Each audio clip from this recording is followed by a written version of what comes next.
Vi använder mycket 3D-printing för att hjälpa vår produktion.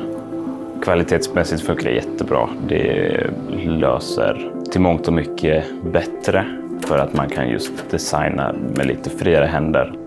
Jag heter Oliver och jag jobbar på Virtual Manufacturing. Virtual Manufacturing är ett konsultföretag men som också har en tillverkande del uppe i Linköping där vi bygger olika materialställ och vagnar och liknande.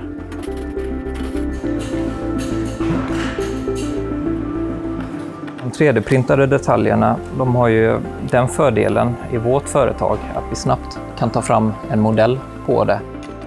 Vi vill ha så simpla funktioner som möjligt och lätthanterliga. Så här är det ju bara en form av en flärp som ska glida lätt mot PVC-materialet. I det här fallet var det en väldigt smidig lösning att 3D-printa det här stoppet till luckan då. Just de här produkterna som vi har på de här vagnarna skrev ut i PETG. Vi valde ju PETG framförallt för att det är hållbarhet kontra hur lätt det är att printa.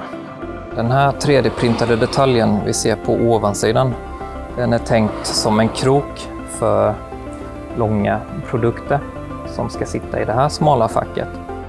Vi har valt Addnorth för kvaliteten på dels på utskrifterna som man får ut och på den kommunikation som vi kan ha med företaget, att vi kan beställa materialet väldigt smidigt.